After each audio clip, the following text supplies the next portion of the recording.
Fill her up. You're listening to the Gas Digital Network. Conceive, believe, achieve. Shut the f*** up.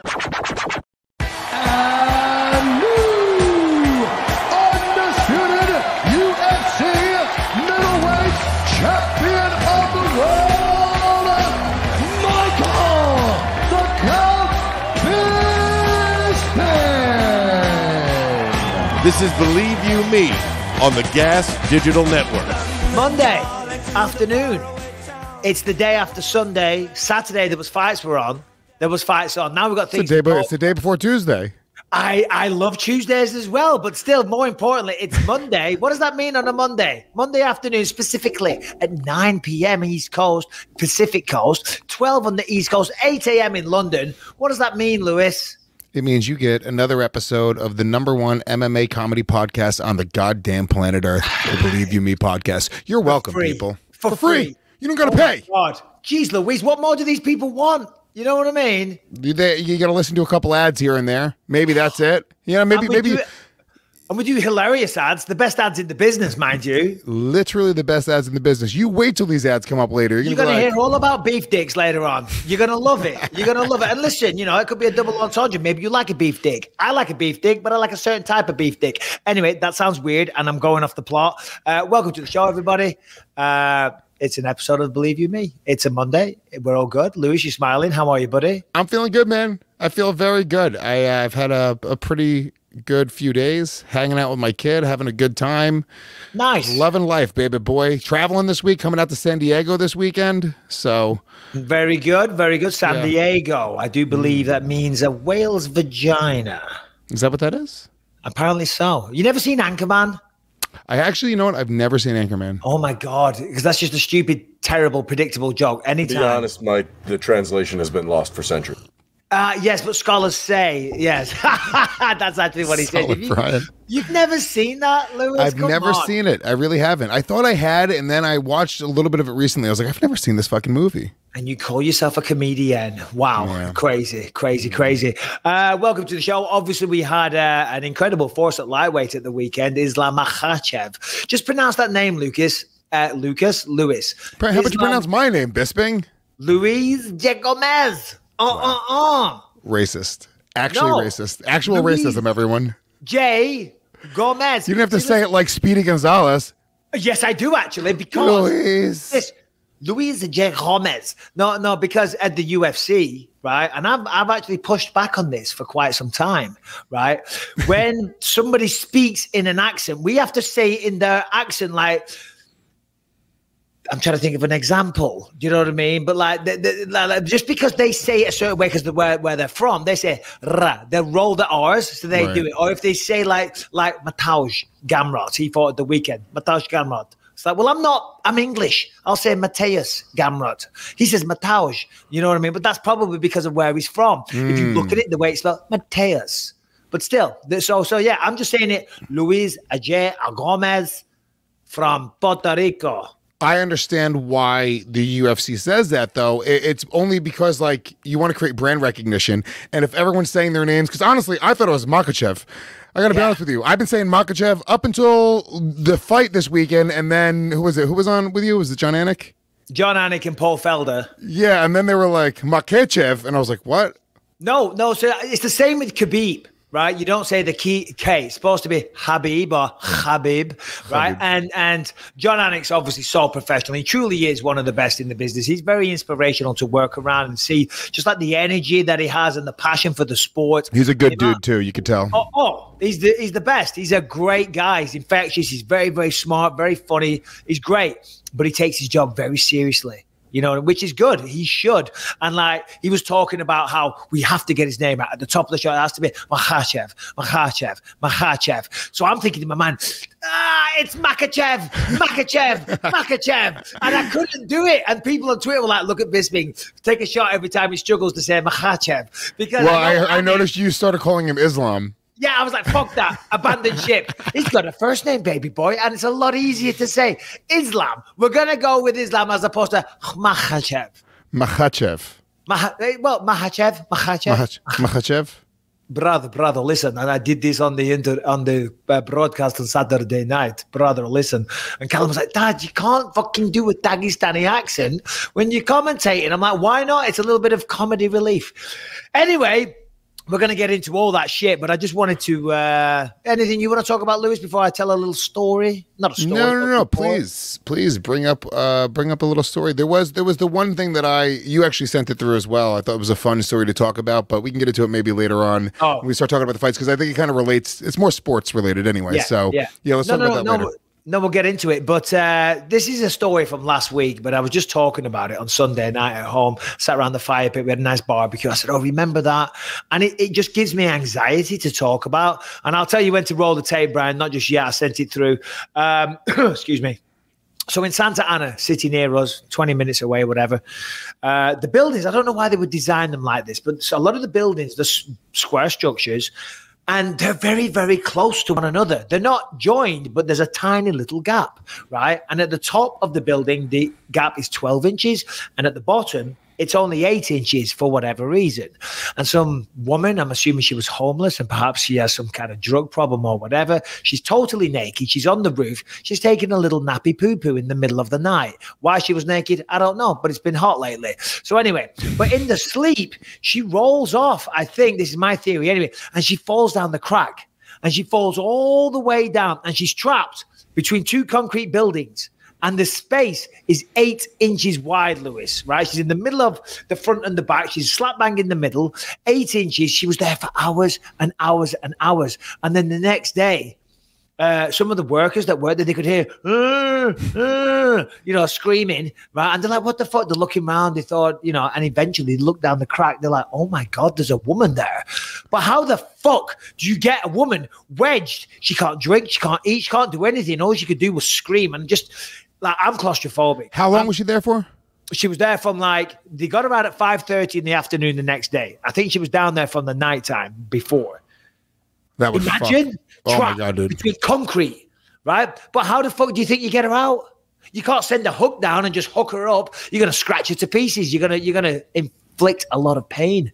So the fire brigade came. And using some special camera, they figured out where she was, heat seeking, whatever. And then they cut into the wall and took out the block, and then they pulled her out. She was completely covered in concrete dust and everything. But it just gives me so much fucking anxiety because I am claustrophobic. And like in old movies, you see them like spy movies or action movies crawling through the air vents and stuff. That always gives me anxiety. Makes me that would fuck you up. Oh, yeah. Brian, I want to hear yours in a minute, but Brian, roll the tape. It's a little minute-long clip from the news. Please. That I prepared, Harrington. Now at 11, stuck between two buildings just 8 inches apart. A naked woman screams for help as firefighters scramble to get her out. This is, by the way, this is a category of porn.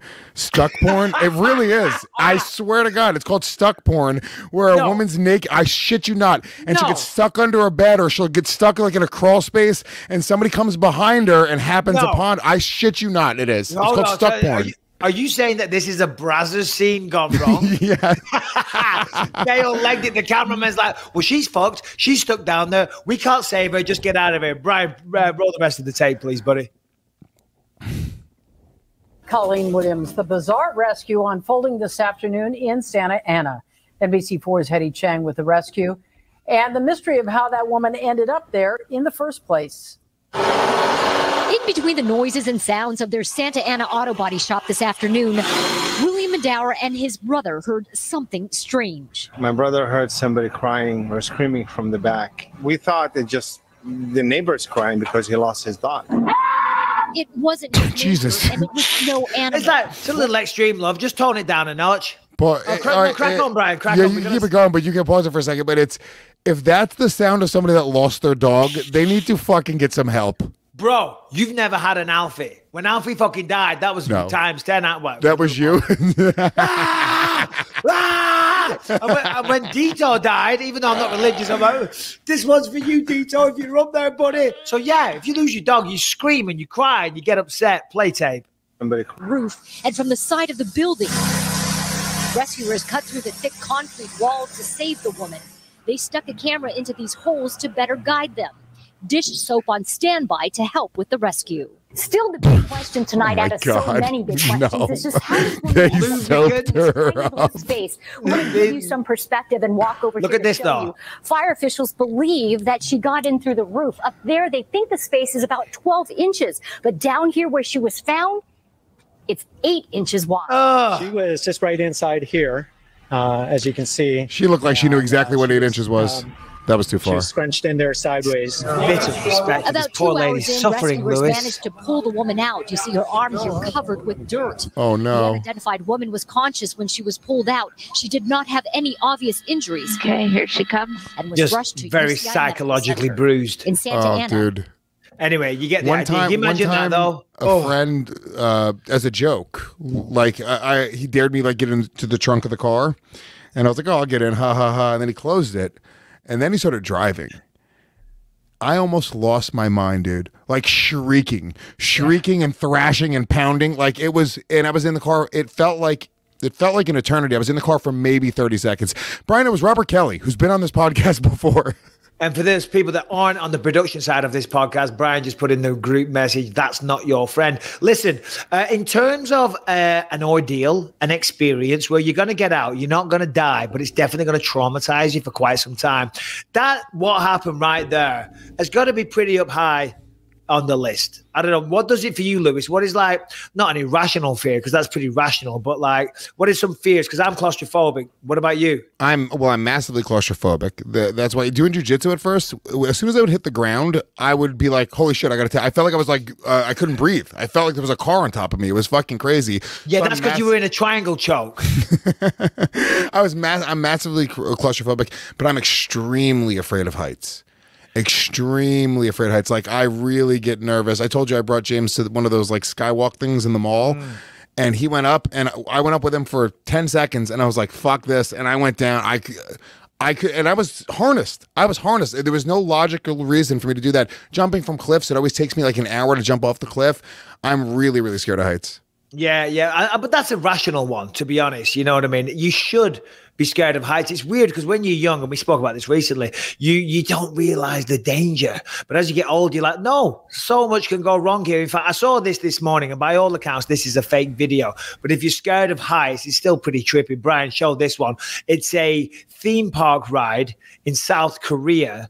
Again, I don't know if it's fake. Someone suggested it was fake. It might be fake. It might be real. But still, either way, there's no fucking chance I'm getting on this. I wouldn't do the rides at the top of the stratosphere in Las Vegas. Press play, Bri. For the audio listeners, it's like one of those things that shoots up really fast up the big pole and then drops, you know, the type of thing. But now they drop out on swings. Whoa. Want to watch? No, that's fake. That can't be real. And then it swings them around, and they're going to be like several hundred feet high up in the sky. No. That's fake. That's definitely Why is that fake? There's no way, because nobody would ever do that in their right mind. Psychos do shit like that. Is that real? Can you look that up, Brian, and find out if this is a real ride or a fake video? Anyway, but it goes on, but then it drops like crazy. Then it goes back up. It's like no chance. I came off the Ultimate Fighter 3, and at the top of the stratosphere in Vegas, they have one of those things that shoots up, you know, and they have a couple of other rides. And I'm not good with that shit, but I'm like, okay, I'm with the boys. I'll do it. All the Tough 3 cast. And Ross Poynton from England, who was on with me, we're on there, and I'm on it, and I'm fucking terrified, and not in a funny way. Like hyperventilating. I am having a severe bad do, right? And he's like, whoa, whoa. He's loving it. He's having the time of his life. And he was just accentuating my fear. I'm like, Ross, shut the fuck up. I'm going to fucking kill you. Shut up. Let me off now. So, yeah. I have a video here of the actual gyro drop in South Korea. Is that real? The ride is real, but that video is exaggerated. But this is what it. That's what I used to get every 2 weeks in England. The gyro was that's your benefits. You get a gyro drop every 2 weeks. Come on, let's party. Okay, we'll fast forward to the exciting part. I know. Watch the slow ascent to the top. For the audio listeners, they're going up very, very slowly. I mean, it's great podcasting, but the drop is what we want. Does it just drop, or does it spin you out and fling you around like swings? Because like that is what's fucking. This isn't that bad. That's whatever. That's fine. Come on, nothing. Brian. Anyway. The Wonder Woman ride in Six Flags Great Adventure is wildly scary. Do you do thrill rides, Bisping? Yeah, no, I'll do that. I'll go to Universal Studios and do all those roller coasters and shit. That doesn't, bother me too much. It's a little bit of a little nervous going tick, tick, tick, tick, tick, tick, tick, tick, as you're getting higher and higher and higher. It's like, oh, but that's part of the fun.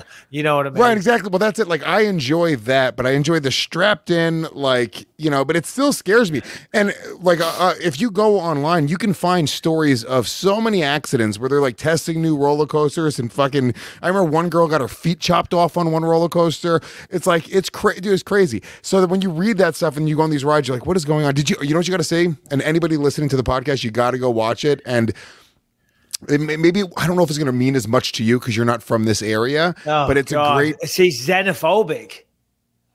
What? It won't mean as much to you because you're not from this area. I'm talking about literally New Jersey. I wouldn't want to be from New Jersey, so fuck y'all. There's a documentary called Class Action Park. Okay. And it's on HBO Go, and it is excellent. My friend Chris Gethard's in it. It's so good, and it's about Action Park, which was a shitty water park in the 80s in New Jersey.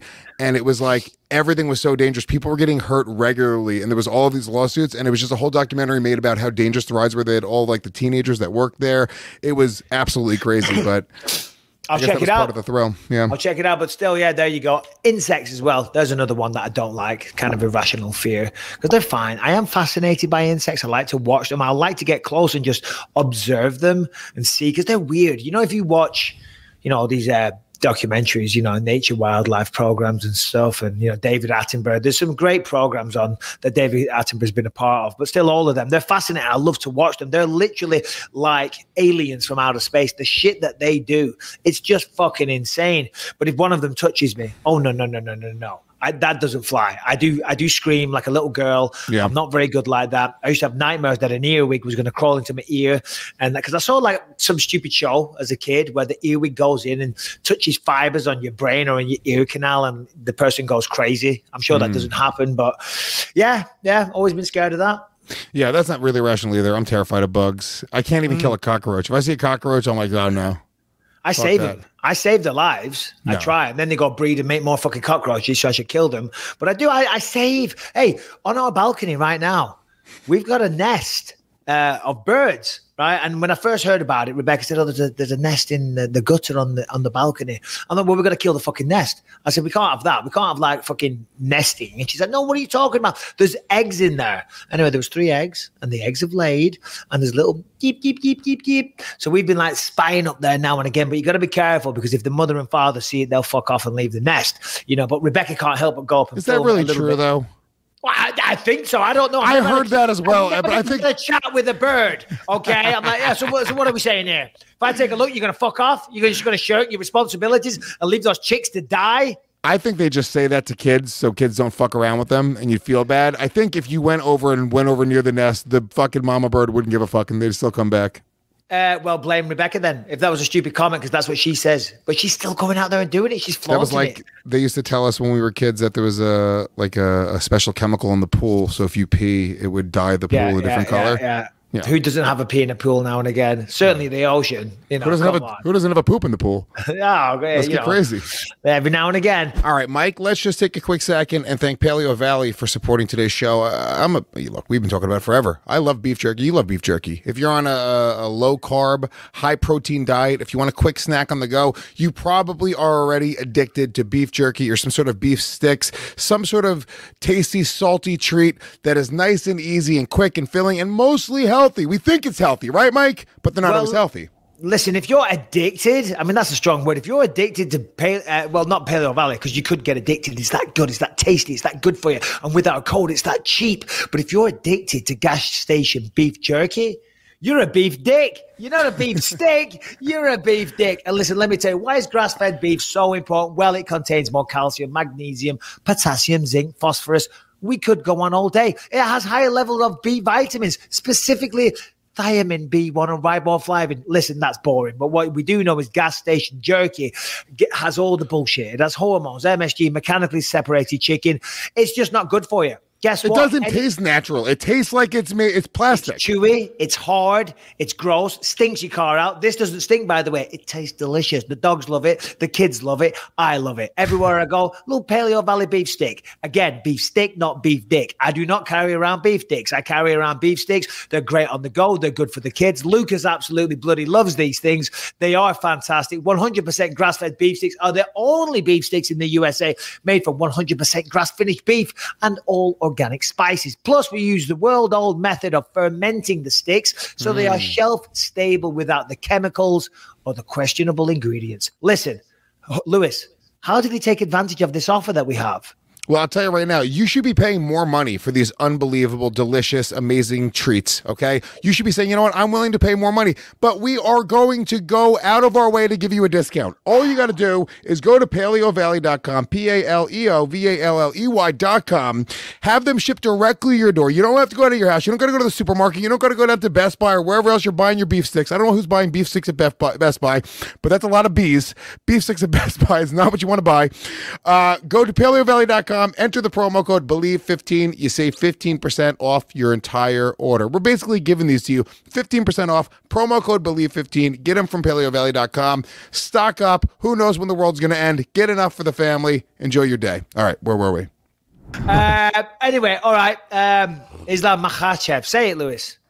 Islam Makhachev. Oh my God, you should be a commentator. Islam Makhachev went out there. I'm just going to say Makhachev. I don't care. Sorry, brother. I do apologize, but you know, Manscaped, #1 lawnmower. Remember that? That was funny. Yeah, listen. Yeah, man, he was phenomenal. He was absolutely phenomenal. I mean, there's so many things to talk about. Obviously, there's the comparisons to Khabib. He's from Dagestan.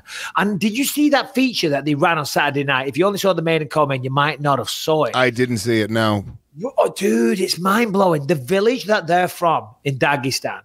I mean, it's no wonder they're so good at fighting because it doesn't look like there's much to do. But it's these buildings made out of what look to be just cobblestones, like legit stones, rocks, you know what I mean? And they build them into the side of the mountain. And there's like some little, not streets, but like underground tunnels. It's like going back to Lord of the Rings stuff. They're like hobbits that can wrestle really, really good. And I'm not trying to be disparaging. I'm really not. I was just saying when you see that and you see just how different life is for them, it's really inspirational to see where they are now and to see what Khabib has done. And I was taking over the world of combat sports and one of the biggest stars and all the money he's earned and just how much he gives back to everybody in that village. It's incredible. Well, I mean, when you come from those sort of humble beginnings, I think it's it's funny you say, it's like, you know, what else is there to do, right? No wonder they're so good at wrestling and in MMA, you know? Like here, we have all the distractions in the world. I have video games and cable, and I have fucking all these great restaurants. I'm in New York City. It's like, there's so many reasons there's so many reasons to be lazy and to not go and like just spend your time doing that. So I completely get that. But when you have that humble beginnings, you have to assume that Khabib he's been wired differently. I'm assuming he doesn't really give a fuck about flashy cars and jewelry and things the same way that people from other cultures do. Or maybe he does. I don't know. I don't really follow Khabib on social media, but he doesn't seem to be flashy that way. No, he doesn't. And he doesn't seem to be wrapped up in the celebrity lifestyle either. In fact, Harrington, maybe you can bring the point up. I know it was in the notes, but this was an amazing point, actually. We'll get to the fight in a second, but seeing as we're talking about Khabib, we'll just stick with this. Excuse me. He's such a great teammate and a coach. Obviously, his father passed away, Abdulmanap, and now, if I'm getting this right, they're calling it father's plan. Javier Mendez was in the corner of Islam on Saturday night. He said, listen, the striking's good. You're doing good with the striking. But just stick with father's plan, which is obviously taken down and smash them to fucking smithereens. You know what I mean? Because on the feet, if you get caught with a shot, you never know. But Islam, after the fight at the post-fight press conference, he said, you don't understand what Khabib does for us. Like, he flies out here. He's retired, but he flies out here for the training camps, trains them all at AKA, puts them up in cars, rents a beautiful house for all the team to stay in, doesn't charge them a penny for rent, doesn't charge them for the rental cars or the gas or the food or the supplements, anything they need, he pays for it all himself, and he's just trying to support all his local people and his teammates and his brothers. And I got to say, It's fucking beautiful, man. That's awesome. And it also, creates an opportunity for them. We talked about this for years. Like when you get to be at a level where you have a certain amount of success in this sport, you have a lot more advantages. Even, you talk about going to train at the UFC Institute, right? Or just these other things that you didn't even have growing up, right? You sort of see it. And I think young fighters, it's a tough road. You have to really love it in the beginning. There's not a lot of money. You're doing it for the love of the game. You have this bigger vision. Hopefully you become a champion one day, but you're investing a lot of your life into it, into sort of an unknown, right? And I think that when you have somebody like Khabib doing that for his guys and his team, it takes away a lot of that worry. Money doesn't solve everything, right? But I think it does help out when you're struggling and you don't know where your future is to go, you know what, dude, I have this taken care of. I have great training. I have great partners. I have great food, cars. I'm sure that adds a lot to his team. Yeah, oh no, absolutely. As you say, money doesn't buy happiness, but it certainly reduces the stresses and opens doors and makes things a hell of a lot easier. In fact, I remember, because I was always visualizing fighting Anderson Silva for the belt at 185. I did fight him, but not for the belt, not when he was champ. And I always remember thinking, this motherfucker Anderson's been headlining pay-per-views. He's the biggest star in the sport. He's got untold amounts of millions, you know what I mean? And his training camp facilities and the recovery people and the masseuses and the supplements and just the support network that he would have around him is far going to outweigh mine. And I was like, I thought, do I ask for like an extra little bump for the fight? Because I want to level the playing field a little bit. And then would have said, no, fuck off. No, absolutely. When you win the belt, then you get that. He's earned that. And that's just the way it goes, unfortunately. Yeah. Quick side note, just to revisit this, Brian adds, birds can abandon nests if disturbed or harassed, dooming eggs and hatchlings. Less obvious, repeated human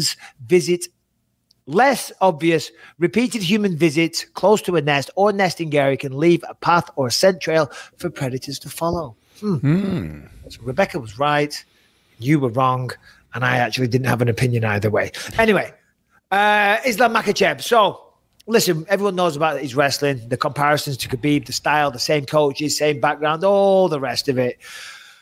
But I thought Thiago Moises would give him a good run. I thought Thiago Moises was possibly a bad stylistic matchup. His striking looked really good last couple of times out against Alexander Hernandez, who's very good, but just hasn't been too successful lately. Moises looked great, and he talked about using footlocks, and I thought that was a really smart approach.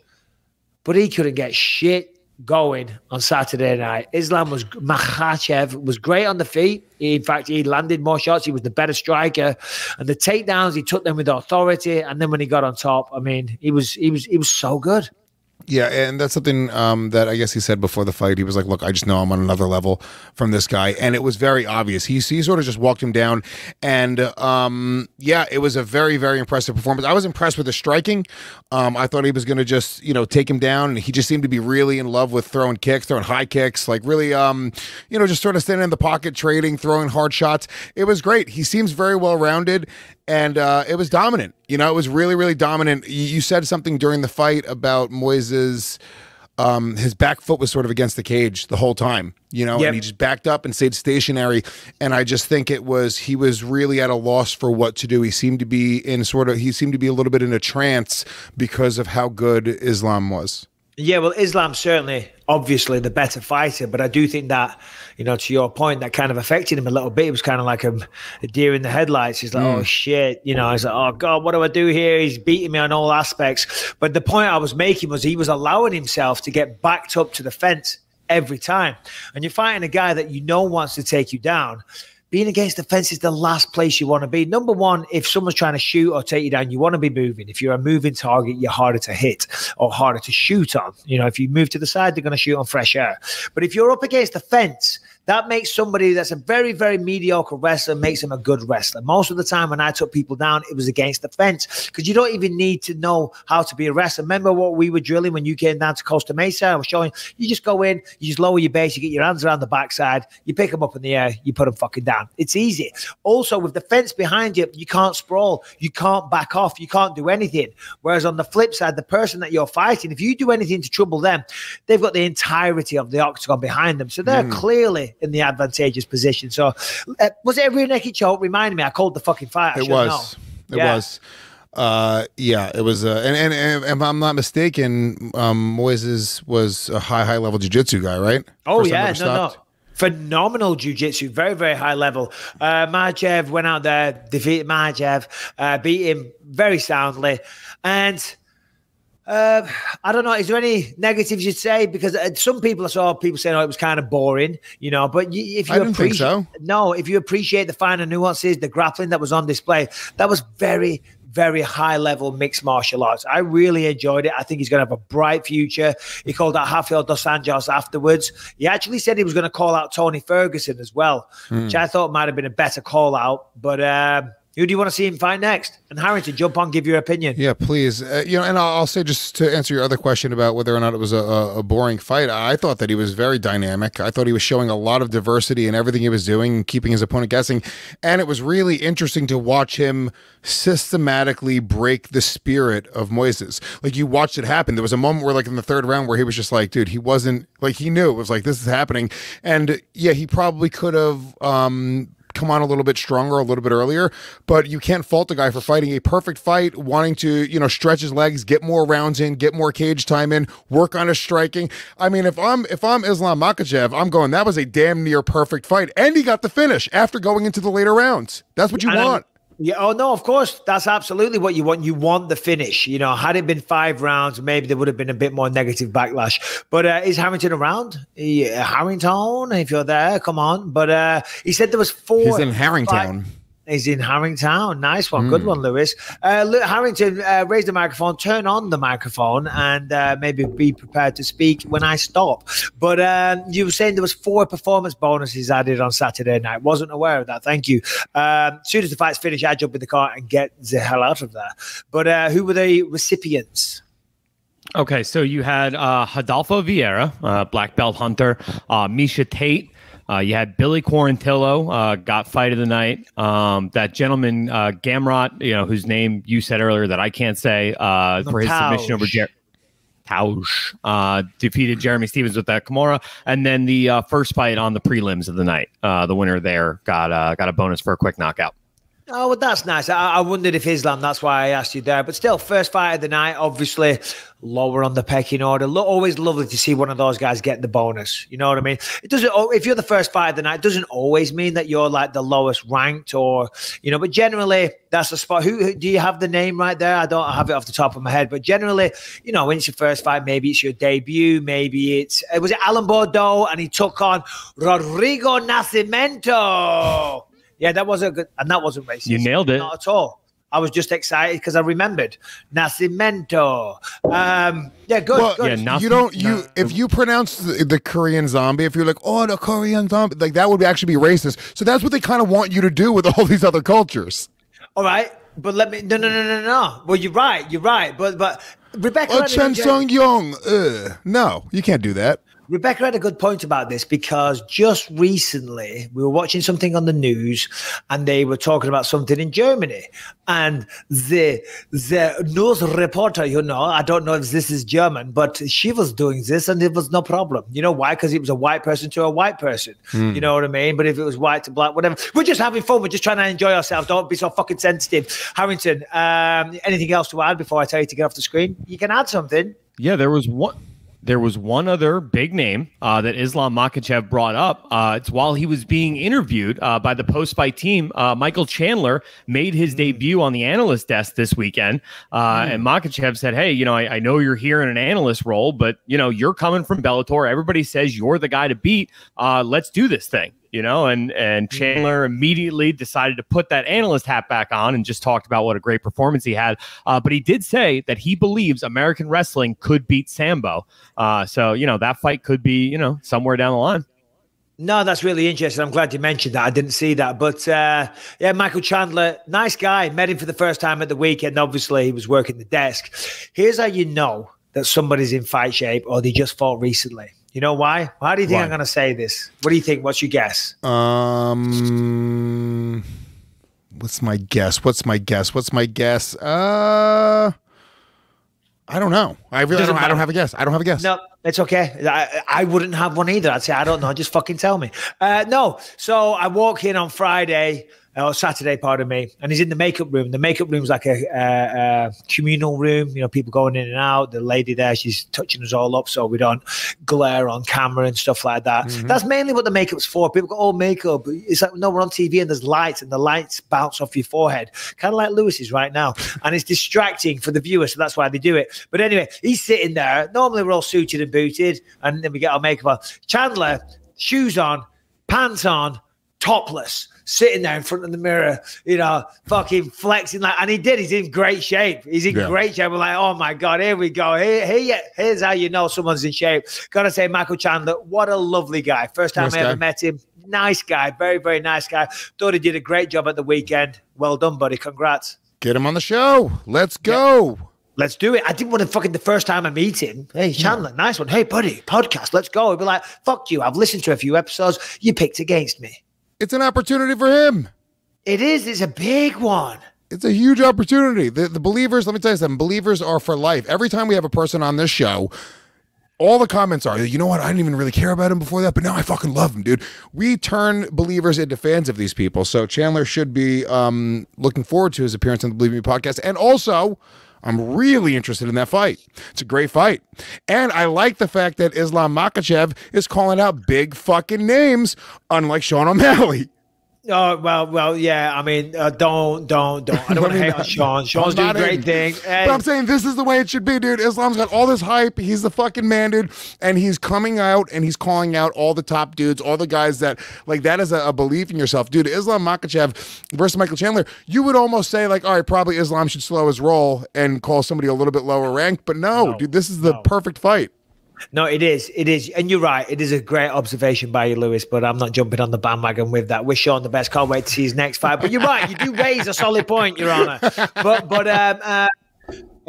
Okay, let's move on. Co-main event. Miesha Tate returned, dominant fashion. Marion Renault, last fight of her career, wanted to go out on a win, wanted to go out beating a legend. She'd lost 4 in a row before that, so obviously a lot of motivation. And she wasn't turning up just to get her ass kicked and get a paycheck and say bon voyage. She trained very, very hard for that fight, and she showed up. But Miesha was just too much. Obviously, the takedown, that's always been kind of the game plan for Miesha. She's a very grappling, heavy style fighter. Very, very good. That's how she won the battle against Holly Holm. And what was it? Was it a third round, second round? I think it was third round. Third round, yeah. And yeah, you know, it was textbook. You know, she got it down, got it top, got a good position, and finished it with a ground and pound. I mean, Marion Renault, well done. Thank you for your services in the UFC. Enjoy your next endeavors in life. But Miesha Tate, she's back in a big way. It was beautiful to see after a 5-year layoff. I thought she did look really, really good. And calling out Holly Holm already. But give me your thoughts, Lou. Yeah, I thought it was great. I love Miesha. Been a big fan of Cupcake Tate for a long time. And, you know, heavily rooting for her in the Ronda fight. How many times she fight Ronda? Twice? Trilogy? I don't even know. Twice, yeah. And, yeah, she's awesome. She's a cool chick. She got a great personality. She looked jacked. Dude, she's always been kind of jacked, right? She's always had, like, but when she comes into the fights, I don't know, her back was, like, ripped. She looked really, really strong. Wrestling was great, as always. Yeah, look, Miesha's one of the first stars of female MMA, right? She was one of the first people waving that flag, and the fact that she can come back in, jump back in after 5 years off, awesome. She's got a massive name. She's going to be a fight or two away from being able to challenge for a title, right? So good for her. I loved it. She called out Holly Holm, and I think that's an interesting call out. I'm not sure if I was her manager, I would go for that call out. I would maybe advise against it. I respect her doing that. Holly Holm, you know, she's a former champion. She's had some great wins. You know, I think she's lost a couple recently. I don't have a record right in front of me, but if I recall rightly, she's lost a couple recently. Miesha has the win. Normally it's the other way around. Normally it would be Holly calling her out. Holly called out Miesha. Miesha said she was down. All right, well, fair enough. Yeah, that's fair enough. Because, you know, Holly is championship material. Maybe she's getting a little bit older, but she's still a dangerous lady. Miesha wants to fast track to the title, and she was talking about Yana Kunitskaya. Had she have won, but she didn't. But it'd be crazy because I think there is a lack of contenders for Amanda Nunes. Of course, Nunes already beat Miesha, you know. But But Miesha's just a big star for the division. She really is. She's one of the founders, if you will, in the highlights or the when women's MMA started to really be under the spotlight. She was one of the big players in that space. So anyway, and that rivalry put women's MMA on the map. Honestly, Miesha versus Ronda, that was like people were really, really excited about that rivalry. Look, I understand why she called her out. Holly Holm's ranked number 3 in the world. Yep. Much more interesting fight than Germaine Durandame, who's ranked number 2. Who is Amanda Nunes fighting next at 135? She's fighting Juliana Pena at the next pay-per-view. I believe it's in Houston, Texas. Yeah. I mean, honestly, Durandame might be, that might have been the better call out because she has the win over Juliana Pena. But yeah, look, Holly Holm's got 2 wins in a row. She's ranked number 3. She does. She does. I thought for some reason I thought she'd lost recently. And she's a bigger star. She's a bigger star, right? So, and if you're Miesha, you're like, dude, I fucking beat Holly Holm. I know I can beat her. It's a tough fight. Listen, she was losing in that fight, and that's why I say I respect the call out. You know what I mean? Because I don't remember it. Yeah, tell me. Yeah, well, I watched it recently, obviously, because I was commentating the fight. I got to know the history of the fight, so I watched it back, and she had a really good round 2. Round 2, she got it down, but in round 1 and round 3 and 4, I think she got. She was going after fresh air. Holly just wasn't there. As we know, she moves a lot. She was landing a lot of strikes. Holly was fighting her fight. Miesha only got to fight her fight in the second, and I believe in round 5, after having a tough fight, and I really respected it from her because she didn't give up. She didn't quit on herself. You know why? Quitters never win. Quitters never win, baby boy. But yeah, she got it. She got the takedown. She got the choke. So God bless her. But still, she wants to be the champ. She wants to get in big fights. That's a big fight. It's a big fight, but it's also a dangerous fight. That's why I say I respect it. Harrington doing a little fact checking in the comment section. Holly called out Miesha. Miesha said she was down, so that actually does make more sense. Bisping, as you said, if it would make more sense. Read Harrington's next one. And then in 1, 3, and 4, she got her ass kicked. Yes, during that fight. Not nice. Miesha Tate takes the time, comes on the podcast. Wow. Okay. Harrington comes on, acts like a little sicko fan, gets a little bit creepy, and that's how you speak about it. Did he get creepy? Did he get creepy with Miesha? Creepy. No. And that's how you talk about it. You take a name in vain like that. Oh, she got her ass kicked. Disrespect. What did Harrington do that was creepy? It got weird. Brian says, did you mention her breast implants? He mentioned her breast implants, didn't he? Oh my God. No, he started talking about Karen Bryant's age again. What else? Do you know what I mean? I'm just kidding. He didn't get creepy. He didn't. I'm sorry. I mean, that's my favorite female fight of all time because she was getting her ass kicked for rounds 1, 3, and 4, and she decided to go out on her shield, went in for that takedown, despite getting just absolutely battered every time she got near Holly Holm. Yeah. I love that. I love that idea for a fight now. If she was losing that fight and caught it, and then Holly wants to get it back, and Holly's ranked number 3, Miesha comes right back in, jumps back into the mix to the top 3 female bantamweights in the world. Beautiful, incredible, good for Miesha. Very good for Miesha. Congrats, and maybe we'll get you on the show again soon. Fight before that, Jeremy Stephens taking on Mateus, whatever you want to say. Mateusz, we'll go with Gamrot. Gamrot is a 2-weight division champion from KSW. KSW, if you don't know, Lewis, is a Polish promotion that has massive crowds, like 50,000 people there or something crazy. I don't know what it is. I've just seen the videos, and it's massive. And he was a 2-weight division champ. Very good wrestler, high-level jiu-jitsu, good striking as well. Jeremy Stephens been around the UFC roster forever, and he really is one of the most exciting dudes on the roster. He is. He'll bring it every time. Anytime Jeremy Stephens in a fight, win or lose, you're going to see some action. Problem for Jeremy is that the losing is what's been happening recently.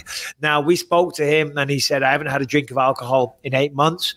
I feel so much better. And, he talked about being at Zen, being at peace with himself. He's got a good relationship with his mother now. Just everything in his private life is like going better. And of course, not drinking is certainly going to help that when you're an athlete, and just feels better going to the gym. And I was, Devil's advocate? Devil's advocate. I mean, if he hasn't won a fight since he stopped drinking, maybe we should start drinking again. He hasn't. No. He didn't lose all those fights in 8 months. He hasn't won one in about 3 years. Jesus. Yeah. He's like, I'm going to change something. Maybe I'll stop getting shit-faced the night before. No, that's not what he said. But yeah, unfortunately, Mateusz Gamrot, it was too much. took him down pretty easy. The guy, Mataj, does do these very, very low single legs or even ankle picks. He did that to Jeremy Saturday night. Jeremy knew it was coming. He said he was an ankle biter, but Mataj got him down, got on top, and it was an old school Kimura. You don't really see them that much these days. I was thinking about this. When's the last time you saw like an old school Kimura like that from side control where you step over and you get the arm, you put it over, and you really fucking twist it up the back? You don't really see it too often these days. I would say this afternoon during jiu-jitsu training for me. But, besides that, no, not in high-level MMA. Oh, God. Of course, because you are high level. I know. But we're not talking about world-class jiu-jitsu, Lewis. We're talking world-class MMA, brother. Of course. Yeah. No, he did good. I felt for Jeremy, though. I did, because, he really wanted to win. He's a fighter. Jeremy is a fighter, as I'm sure Gamrot is. They all are. You know what I mean? But when you get to know someone a little bit and you realize, how much this means to them, and he needs the money, and it's just heartbreaking. This fucking sport's so sad. Do you know what I mean? It really is, because everyone, when you're sitting there and you're calling fights, one guy, the thrill and the agony, that's what they call it. One guy goes home elated and the other one's crushed. And we know this, it's nothing new. But to see it so up close and personal, you do feel for them. And certainly when you start to bond little relationships with them, you're like, man, fuck's sake. I mean, the good news is you're not hurt. Your arm, it was okay, even though it was right up. I don't know if you saw the submission, but fuck me. But that's the way it goes, man. That's the way it goes. I hope he still has a job. I'd like to see him fight back again.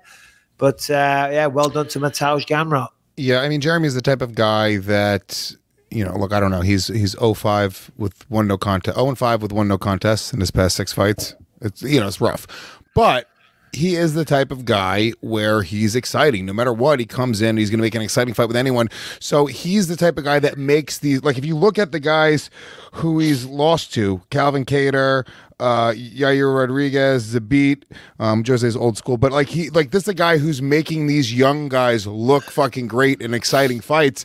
So it's not like, you see it sometimes. You see guys that they're not exciting fights, and then if they make exciting fighters look bad, right? Trying to think of other more recent memory, but like a John Fitch. I remember when John Fitch he had 12 in a row at 170, and I was like, but let me tell you something. As soon as he loses one, he's gone, because he's killing all these contenders. He's killing them, and he's making them look bad with these sort of boring performances. And that's not a knock on John Fitch. It was incredible to watch. If you're a fan of MMA, you're like, God damn it, he was fighting damn near perfect fights. But he was with these real, taking exciting fighters and putting them in boring fights, and that's not really what the sport's about. The sport's about it being really exciting. So when those guys lose, those guys are typically cut a lot quicker. Yeah, and also you got to remember as well, another point to consider on that point with John Fitch is that was in a stage where the sport was still booming. It was, blossoming. It was nowhere near as big as it was now. I remember when he fought BJ Penn, UFC 127 in Sydney, I believe it was, or maybe it was 110. I'm not sure. But still, I was there for one of them. And as I say, the UFC was still trying to grow to the beast that it is today, and a lot of people didn't have the finer understanding of the grappling and the jiu-jitsu and all the rest of it.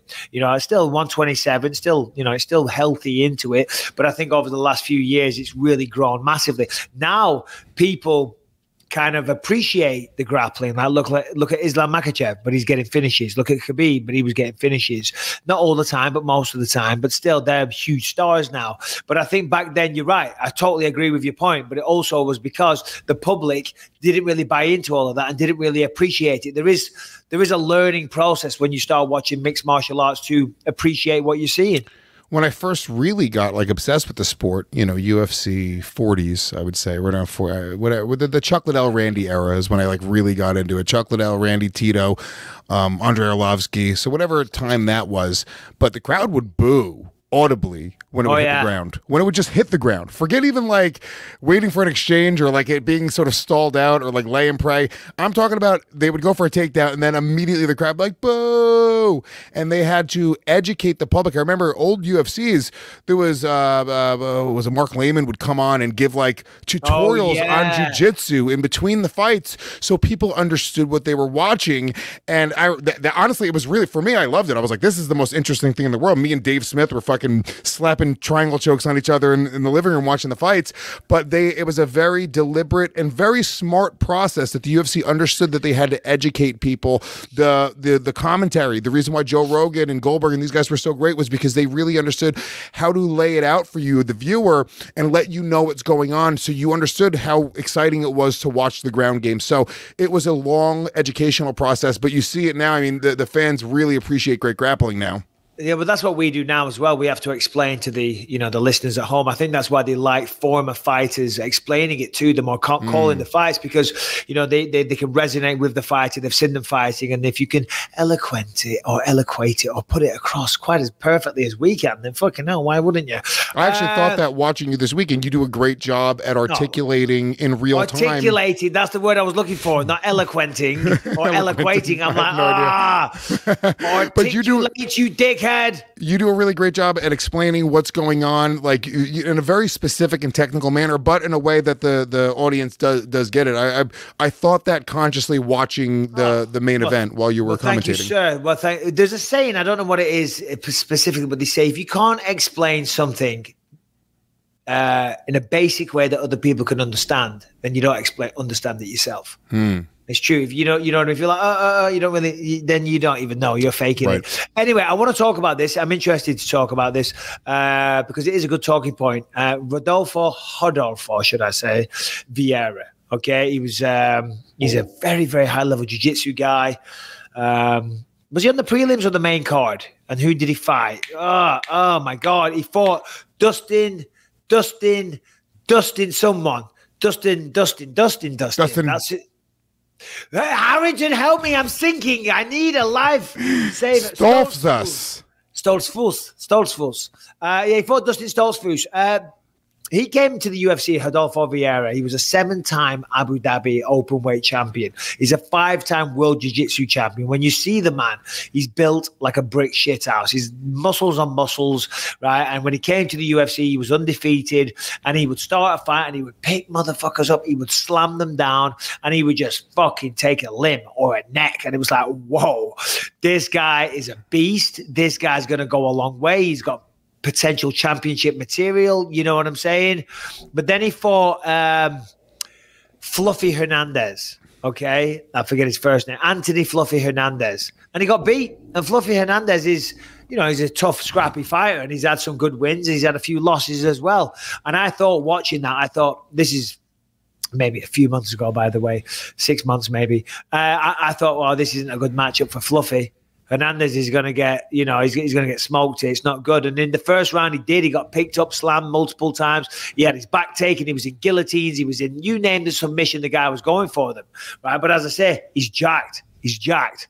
Very jacked. I'm not saying he does steroids because we have USADA, but I don't know. He's very jacked. I'm not saying that. I'm joking, by the way, but he's very jacked. Pull up a picture of him for a second. Can we take a look at him? Pull up of one flexing. But anyway, but guess what?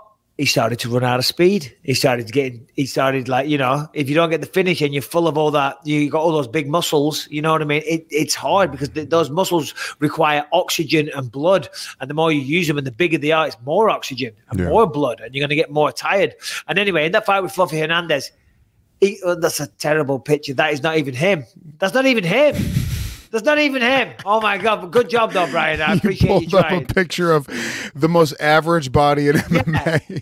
That's what came up when I Googled him. Yeah, that's not him. But still, that might be Dustin Stoltzfus, not Rodolfo Vieira. But still, whatever. Who cares? The guy's jacked, trust me. But still, he ended up getting guillotined. He got finished by a choke, which for him, I would assume is very embarrassing, because he's a big name in the jiu-jitsu world. Anyway, little history lesson there. Saturday night, goes out there, and I was like, man, this guy needs to have better improved his cardio.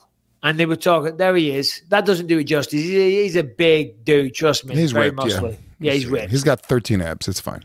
Yeah, 13 pack. But because John Anik was saying, no, maybe no, he's been working with a sports psychologist and working on the mental aspect of the fight game. And I say, I didn't swear, but I was like, fuck that. He doesn't need a sports psychologist. He needs a treadmill, okay? Because what happened in that last fight, he got exhausted. So I'm very interested to see if he's fixed that. And what we saw in the fight on Saturday night was he didn't go for any takedowns. He won the fight essentially with his jab. And I think in the end, it was a rear naked. He got him down and choked him out eventually. I forget the submission off the top of my head now. Maybe Harrington can say. But the point I'm saying is he was so scared. And I don't know this, and maybe I'm getting this wrong, but it seemed to me, that's a better description. It seemed to me that he was kind of worried and nervous about running out of steam and gas, that he wasn't fighting his fight. He was basically having a stand-up fight with the other guy, and the other guy wants it to be a stand-up fight. And it's just crazy. I was like, man, it's such a mixture of emotions when you go into a fight, because here he is. He's one of the very best in the fucking world, and he's not even trying to grab him or grapple him because he's scared that he's going to be tired. And when you're in there and you're tired, it's the loneliest place in the world. Yeah, no. I can't speak for him, but I know that, dude, being exhausted is just the absolute worst feeling in the world, just in general. If you want to do anything, like if you're trying to fucking anything that if you're trying to swim, if you're trying to run, whatever it is, you feel like you're drowning. So I can only imagine if someone's trying to take your head off. But I respect him. He goes out and he fights, a little bit of a different fight. Maybe he was working on his striking. Maybe he was working on the other aspects. And if he won the fight, good for him. Oh, no, he definitely won the fight, and he looked good. I was just saying, I just thought it was kind of fascinating and interesting that here's a guy that his skill set, his specialized skill set is clearly one of the very best in the world, but he was choosing not to use it because, like, he still had those demons, those skeletons in his cupboard about the last fight and getting tired and getting finished. You know what I mean? And you're seeing a fighter here playing to the other hand, and he was actually winning, but still, it could have been going the wrong way, But what was I going to say? I was going to say something then. Oh, talking about being tired. This is pretty funny. Callum leaves on Wednesday to England and for the Commonwealth Games selection. So I took him for a run. Did I tell you about this? No. $3,000 fucking dollars for his flight. Why? Because they take the piss because of COVID, okay? $3,000 for an economy ticket. Generally, it'd be about $500. $3,000 for an economy because his coach, because we hadn't booked it yet because we're waiting to see if the quarantine, you got to do a mandatory 10-day quarantine. So we're trying to figure out if that would go away. It has gone away. But I was waiting and waiting and waiting. And his coach was like, he's going to book the ticket. Callum, every day, coach is going crazy. We're going to book the ticket. I said, all right, fuck it. We'll do it today. $3,000. $3,000 for when a is he leaving? Wednesday. Anyway. Well, that's, you see, you bought an international flight during COVID, 3 days notice. Yeah. No, but I've looked today, $1,400, $1,600 cheaper. Well, can't you buy him? Hold on. Buy him that flight. Cancel the other one. You can cancel the ticket. You can. For any reason. Ooh, I might look into that. It's not a bad idea. It's going to go wrong, though. I'm going to buy 2 tickets. You're going to owe me $1,400. Do you know what I mean? Trying to scam the system. So I took Callum for a run. Took him for a run. I said, listen, you got to get your cardio up. You want to look like an athlete. You want to be in shape. So we went and did that run today, but I was forcing him to do some extra sprints and stuff. And anyway, we got back to the house. And Jesus Christ, I've never seen anything like it. God bless him. I did push him hard, and it was like 100-degree heat at 12 o'clock in the afternoon. But he went white as a ghost. And when I say white, I mean like that wall behind you. He was so white. And then he was wobbling. He was all over the place. And then Rebecca was freaking out. She was like almost screaming. She's like, Mike, sit down. I'm like, babe, he's fine. He's just tired. He's a Bisping. He's okay. Callum, stop being a little fucking bitch, okay? And then I said, this is the Luke Rockhold attitude. Exactly. Come on. I said, get in the pool. Get in the pool. You'll cool down. And he walks out and he goes, and then he falls in the pool, face first. And Rebecca's like, save him. He's going to drown. I'm like, if he dies, he dies, okay? Because this is bullshit. If he dies, he dies. I'm 42 years old with no knees and out of shape. I'm fine. Come on. Did you say to him right before you went on the run, you were like, I must break you. You were just quoting Dolph Lundgren the whole time. Listen, we got to do some more work, buddy, before you get on that plane. I have not paid $3,000 for you to go out there and gas and look like Rodolfo Vieira, not going for fucking takedowns, okay? Hey, Mike, real quick, let's take a moment and thank RockAuto.com for supporting today's show. RockAuto.com is the #1 place to go to buy everything auto parts. If you guys are, if you work in your car at home, if you work in an auto body shop yourself, if you do it yourself, you have a friend who does it, you want to get the best prices for auto parts, and RockAuto.com has exactly that. Yeah, listen, we spoke about this last week, and everybody on the YouTube comments were like, oh my God, what a great sponsor. And so many people, I actually got DMs saying Rock Auto is basically the shit. If you're into cars and you know what you're doing or you're learning about cars and you want to get parts, accessories, whatever, rockauto.com is the place to go. Rockauto.com has been in business for 20 years and they make it easy to find the parts that you need at the best possible prices. Listen, we said it last time.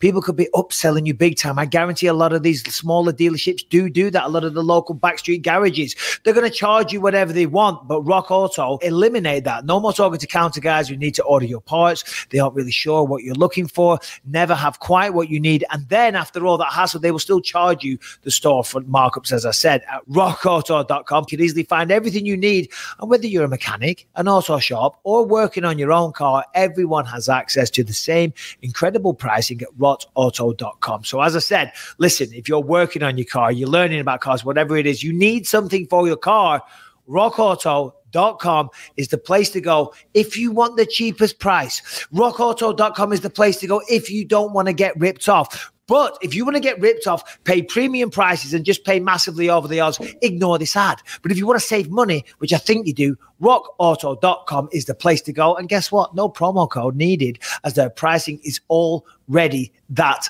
good. Trust me, you won't be disappointed. rockauto.com. And listen, when you do order from there, which you will, and you'll save money and you'll be very happy, make sure you tell them how you heard about them. And that is on the Believe You Me podcast. rockauto.com is the website. The Believe You Me podcast sent you there, and the savings are what you're going to get.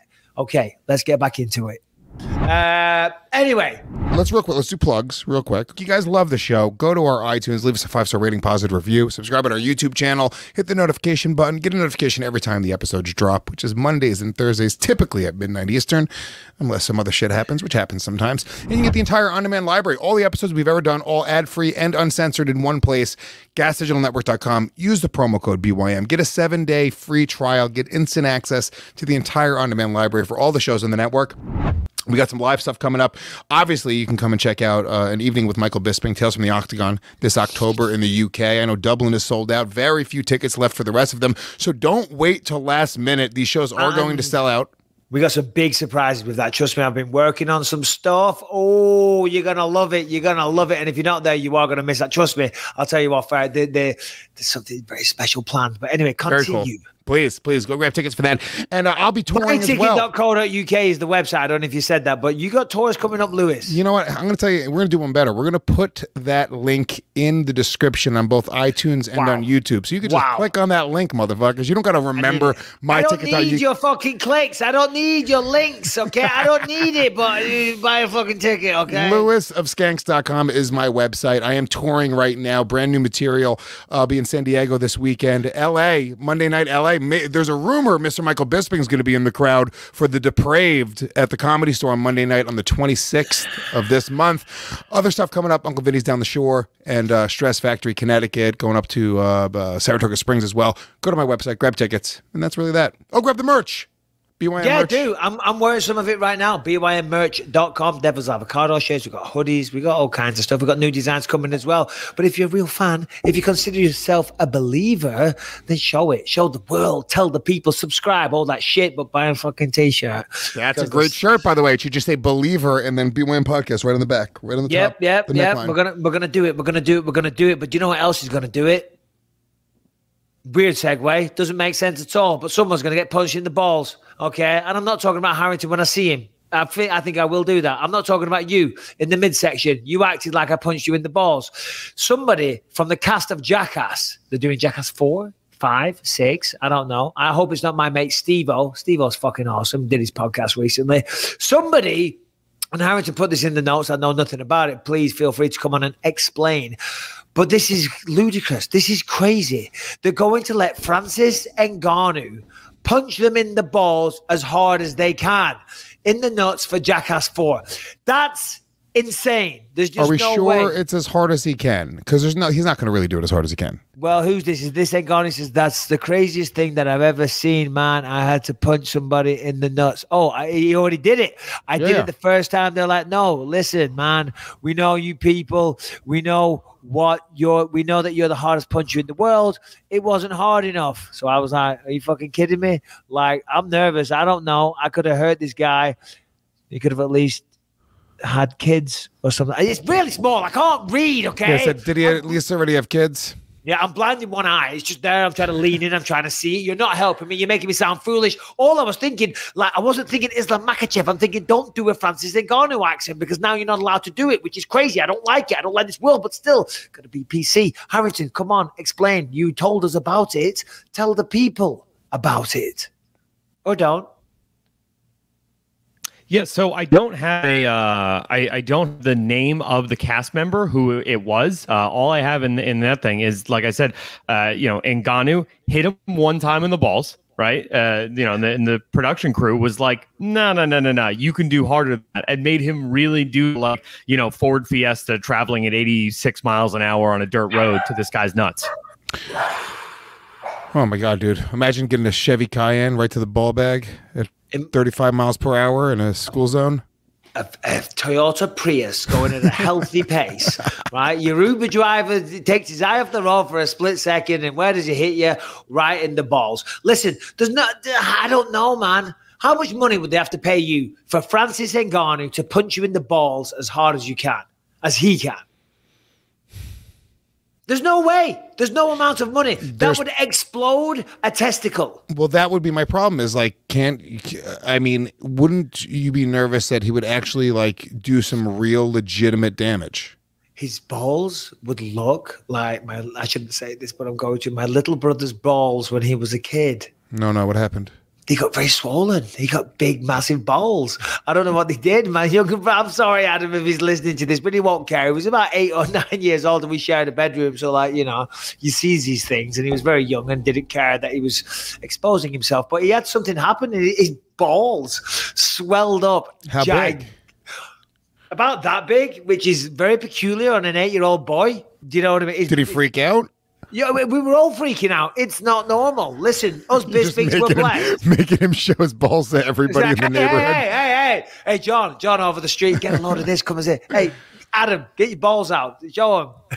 Started charging people. No, we're very well endowed. We are blessed. It's a gift and a curse. But that was abnormal. And I just feel like Steve-O or Johnny Knoxville or whoever is going to look like my little brother Adam. What was the end result here? I don't know. But let's not focus on that. Let's focus on Ngannou. But tell me what happened to his balls? I forget. It was like 30 odd years ago. Do you know what I mean? Can we call him? I need to find out. You're giving me blue balls with this fucking story.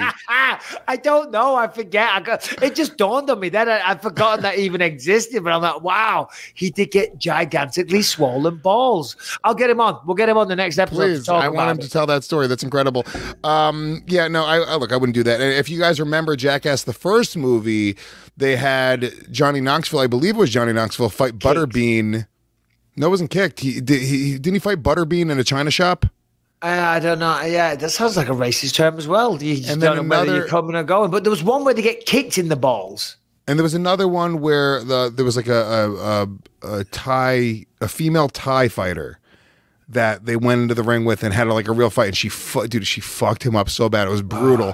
But the Butterbean one was like crazy. Maybe you can pull that clip up if you can find it, Brian. But Butterbean knocking out Johnny Knoxville in a china shop, it was like, dude, that guy. Did he knock him out unconscious? Oh my God, dude. Because it was real. Like, he did not hold back. They were like, Butterbean, go. And he went. So this is like the next level of fucking Butterbean, because, I mean, Butterbean's great. Obviously, he's a character, and he's, been famous in boxing for a long time. But he was almost like a freak show. He wasn't like a legitimate boxer ever, was he? No, I don't think it was the fucking. It didn't have the skills of a pretty boy Floyd. That's for sure. It was just a big fat bald head with some good old USA shorts on and a big massive punch. But still, for Ngannou, that's a tricky one. Because is this the video? I haven't seen this. Let's take a look. Got a little. I can't believe you see that. Oh, it's so good, dude. Oh, round one. Here we go. So there's Knoxville walking in. He's got the pink gloves on, and there's Butterbean. I've seen this. Dude. Ah! Look at the people just watching. Oh! Yeah, he's hitting him, dude. Oh, yeah. No, for sure, hitting him. See, this is the thing. Back in the day, I thought all this stuff was fake. You know what I mean? I was like, but these guys are nuts. Because as I said, I went on Steve-O's podcast and we talked about it briefly. No. Oh, God. He's back up. Steve-O's up. Stay down. Oh. Oh, my God, dude. He could have died. He could have killed him. Look at her. Oh, dearie me. Anyway, before we get kicked off YouTube, let's end that. But yeah, no, I used to think all that stuff with Jackass was fake, but no, they're fucking insane, man. Just for the sake of like these days, it would be YouTube hits or whatever. But just to get famous on TV, I mean, God bless him. They are very famous, no doubt, earned an incredible amount of money. Initially, they did. It was pre. Obviously, it was pre YouTube, right? But when they initially did it, I believe it was CKY was the band. They would do these CKY videos. They'd put out these like home tapes that you would buy, and these were just kids from like fucking Philly that were doing these crazy stunts.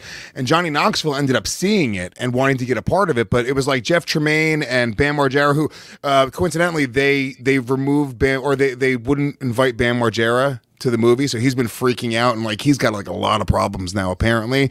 But what kind of problems? Like drug problems, alcohol problems. Like you could tell he's like really. But he made an interesting point. He was like, dude, he was like, I made a fool of myself for fucking years, and now these guys are gonna act like they feel bad for me and I need help. It's like, what? This is what it was. So it's like we were all doing drugs, we were all getting fucked up, we were all making assholes of ourselves. So now I've gone too far, and I can't be a part of the making assholes of ourselves movie. That's interesting. I just wonder. Like you're saying, he's got drug problems. I wonder if they ever have any long-lasting issues, maybe when they get older, they get some kind of brain damage or whatever, lawsuits. I mean, I'm sure they signed paperwork that's a disclaimer, but if any of them guys did actually ever end up with any serious side effects or consequences when they get older, there could definitely be. Johnny Knoxville is very fucked up right now. Is he really? Yeah, I mean, his body's torn to bits.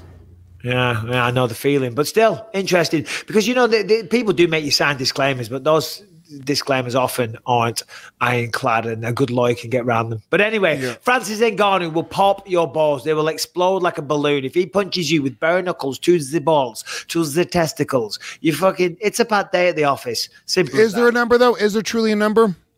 What do you mean a number? Where he can punch you in the balls? A number? Yeah, there is. What's the number? It's pretty high, but cash on the table. Your balls are out of your pants. They're hanging out. They're like you put them through a table, like the way a speed bag hangs down, and he gets to come over and fucking boom uppercut you. That's not too bad though. But the uppercut, and it hits the board. And it hits the board.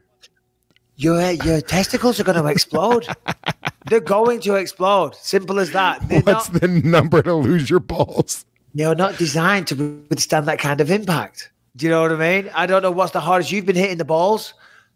I don't know what mine is either. I don't keep that catalog of those type of things. I don't jot it down, believe it or not. But still, it's not that hard. It doesn't equate to a Francis Ngannou death punch. But whatever it was, it goddamn hurt. Incidentally, side note, I went through my entire fight career without ever wearing a cup in training. Weird. And never really got kicked in the balls too much. But still, what's your number?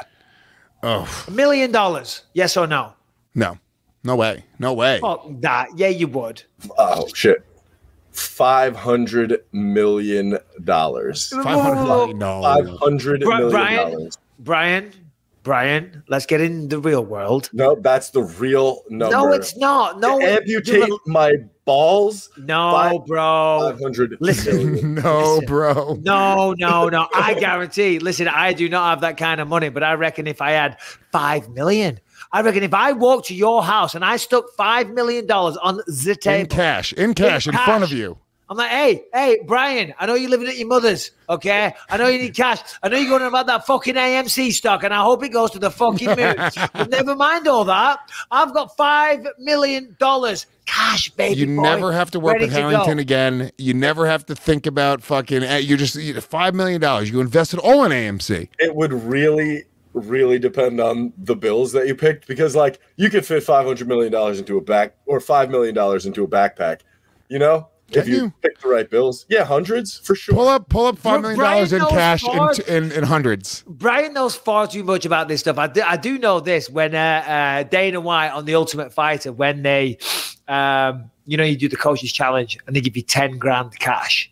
You know what I mean? But it's in ones, and it's a fucking block of money. And it does, even though, I mean, don't get me wrong, $10,000 is a lot of money, and it was even more back then.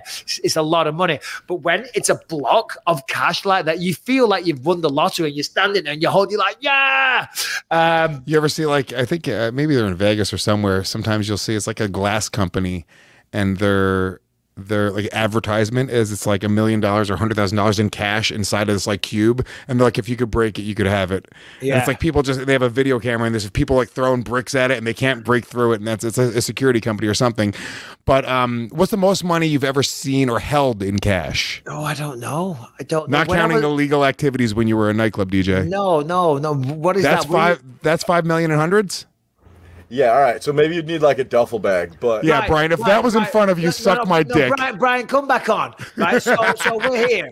I don't know what kind of environment we're in. Okay, but it's a weird, shady underground thing. Think Eyes Wide Shut. Okay, this thing's a freak. There's lots of people naked, but they got those mascara, Mardi Gras masks on or whatever. A lot of high net worth individuals, okay? And they get their kicks in weird ways, okay? Some people like to see other people have sex. Some people like to see people sexually tortured, okay? This guy walks in, he's mysterious. He's wearing a cloak.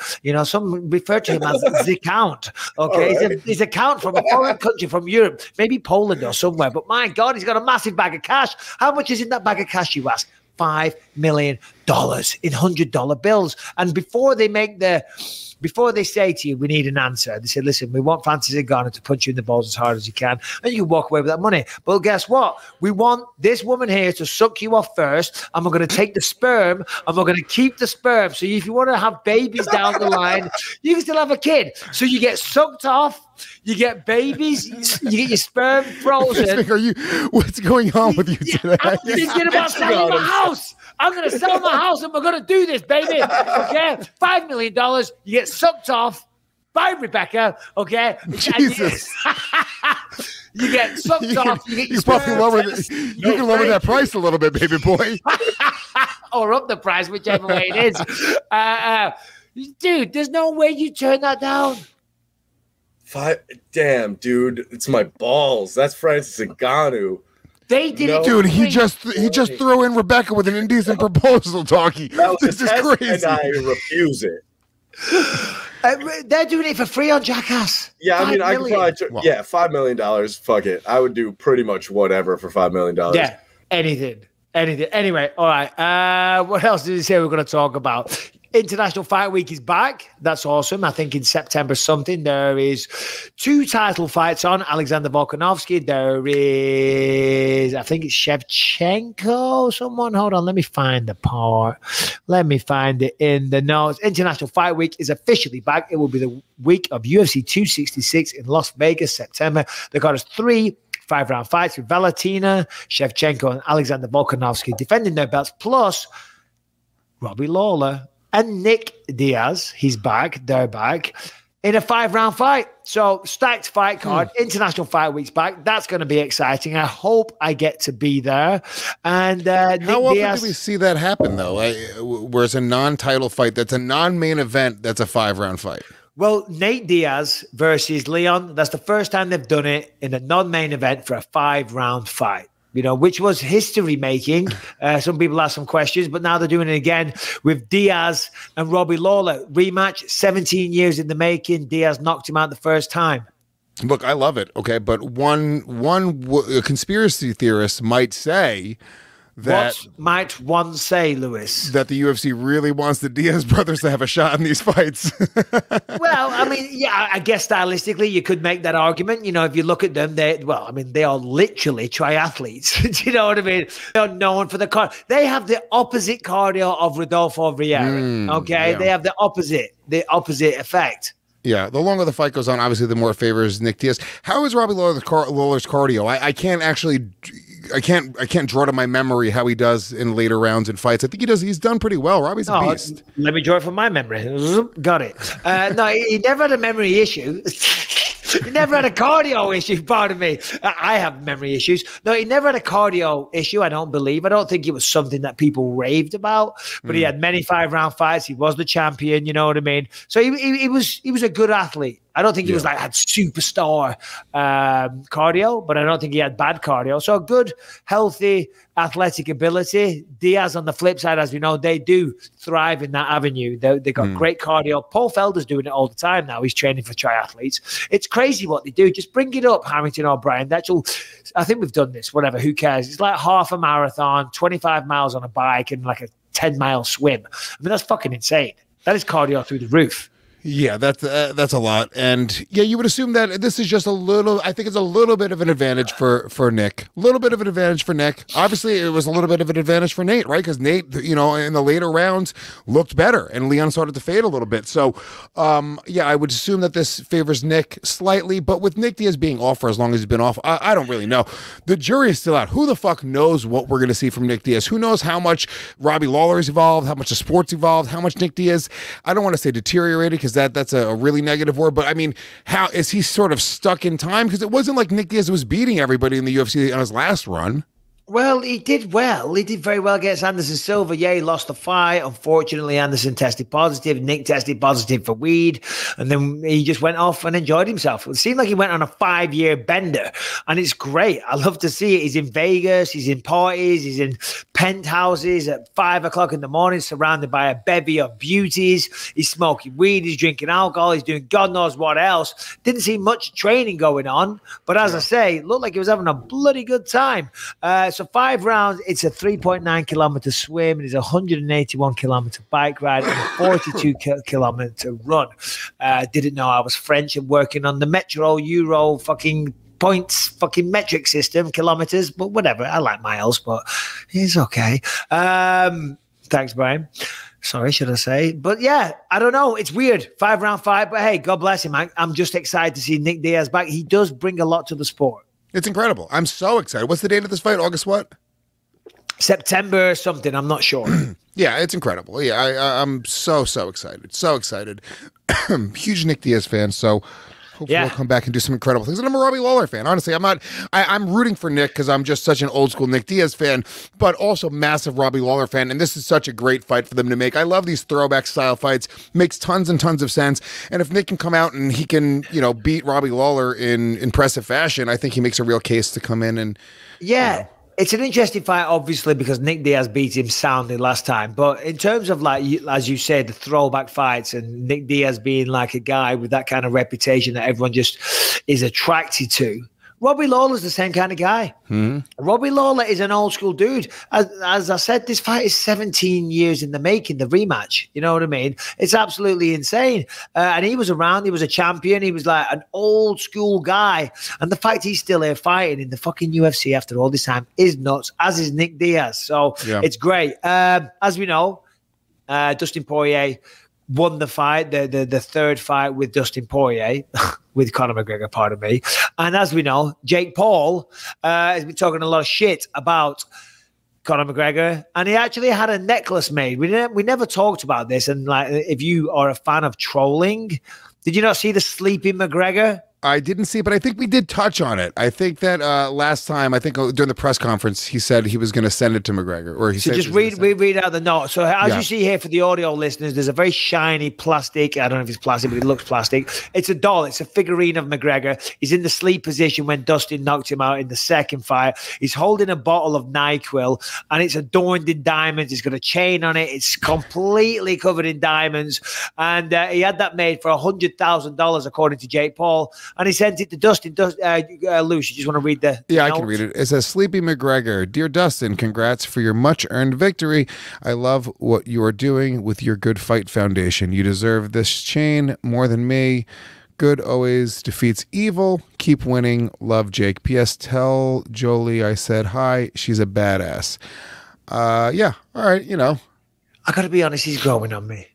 It's growing on me too. He's growing on me. I hate it, but like he's growing on me in the sense that like I get what he's doing. It's deliberate. We're supposed to hate him, you know, and I feel like a mark when I hate him. I'm like, oh, I'm a mark. So I kind of like that. I'm like, oh shit, I get what's going on here. I'm supposed to hate him. I fell for his fucking trap, but I'm still rooting for Tyron. Yeah, God bless, of course. But listen, like, I mean, number one, how much money is he making off fucking YouTube? If you're going to go out there just to troll somebody and have a laugh at their expense, I could think of cheaper ways to do it than spending $100,000. Do you know what I mean? Like, I want to make fun of someone, and there's Dustin holding it up. Looks smaller than what I thought. But you know what I mean? I like to have fun at people's expense. And if I had an enemy, even though they're not even enemies, he just like wants to get a fight with him and he wants to talk shit. And he goes out and has a custom piece of jewelry made for $100,000. I think Brian would let Francis Ngannou punch him in the balls for $100,000. I don't think so. That's, that's like... No. You would. $100,000 on the table right there in 20s. In 20s, you would fucking do it. No. All right. Bisping, devil's advocate? Devil's avocado. In retrospect, do you now... Go on. Do you now have a little bit of an appreciation for Jorge Rivera's attempt at trolling you with YouTube videos? Because he was a little bit ahead of his time. I know that he disrespected you and you felt like he crossed the line, but when you look back at it, he was just essentially trying to do what Jake Paul is doing. No, because he wasn't funny. It wasn't good. It wasn't executed well. That fucking little dwarf assassin, fucking Tim Kennedy, was involved. The whole the corner movie. No, I don't. And I'll still tell you, when I catch you on the street, El Conquista fucking door, I'll fucking knock your lights out. Simple as You've that, not you know grown. what I mean? You've not grown at all. You've not, in retrospect. You know what? Water under the bridge. He was trying to be got funny. Assaulted in Bourbon Street and did fuck all. Okay, yeah, I've grown. But when I get older, that little cunt. No, hey, that's awesome from Jake doing that, and Dustin Poirier. Dustin Poirier is going to auction it off for the Good Fight Foundation. That's beautiful. I tell you what, I'd want to keep hold of that. I mean, in terms of fight memorabilia, you know, having a belt is awesome, and all these little bits, and the Hall of Fame statue behind me, and I got some other bits. It's great. One of the best ones I've got is when I fought at Madison Square Garden. I think I showed you when you were here. I've got a ticket made out of solid silver from Tiffany's, the jewelers. It's with the ticket for the fight at Madison Square Garden. They gave it to me when I fought there, and that's a real nice memento, a piece of memorabilia. When I get really broke, maybe I'll sell it for $100. But that's a solid piece of memorabilia, though. That's going to be worth way more than $100,000 down the line. Maybe. I mean, it's also hideously ugly. Would never wear it. Would not be seen dead in it. Yeah, but yeah, I mean, look, good for Dustin, good for the Good Fight Foundation, and good for Jake Paul for winning over the Believe in Me podcast. We see you, Jake Paul. We respect what you're doing. We do. Last topic, I believe, then we'll get out of it. Nate Diaz calls for a bout against Dustin Poirier at middleweight. What? Poirier responded that he would touch up Nate Diaz at any weight. Excuse me. Pardon me, indeed. What is going on here? What in the world is going on? I don't know what the Dustin Poirier, I get it. Pay-per-view points, millions of dollars. Go and get the belt. No dieting. 185 pounds. Just enjoy your life. Maybe not your optimal weight class. Ever thought about that? You know, there's a reason why you fight at a weight class. You know, 185, okay, fight Nate Diaz at 185. Nate Diaz is probably a naturally bigger guy. But still, of course, I get it. Diaz has a cult following, and he's a badass, and he's a great fighter, but come on, man, keep the eyes on the prize. Don't get distracted by Nate Diaz. Of course, it's fun. That's a fun fight. That's one for the resume. It's one for the legacy. It's one that when he retires, say, yeah, I took on all comers. I took out Nate Diaz. But on top of that all, you want to say that you were the undisputed champion of the world. And that'll change his life way more than a Nate Diaz fight will. I'll tell you what. Winning the belt at the end of my career changed my life to a certain degree. Well, that's where I'm drawing that from. Is I know how much it meant to you and what the difference was. What we were doing the radio show. I knew you before you were the champion, and I knew you after you got that title, and I saw the difference it made for you and how you talked about what a difference it made for you. So I agree with you. I think that really Dustin should be keeping his eye on the prize. Yeah, fun fight. Don't get me wrong. I wouldn't be angry at it, but I just like, if I could give him advice, which he doesn't want my advice, but if I could, I would say, I get it, but come on, go after Charles Oliveira. When you win the belt, you become the undisputed champion. It just makes it all worth it, because I know I've got a couple of belts in there, I've got the Hall of Fame there, and I know that when I was a kid and everything I went through and all the struggles and the sacrifices and fucking whatever it is that I didn't do and all the hard work that I put in and having the no knees and having one eye and having no neck and needing wrist surgery in a couple of weeks, I had a big nasty injection in there today, so I got a band-aid on.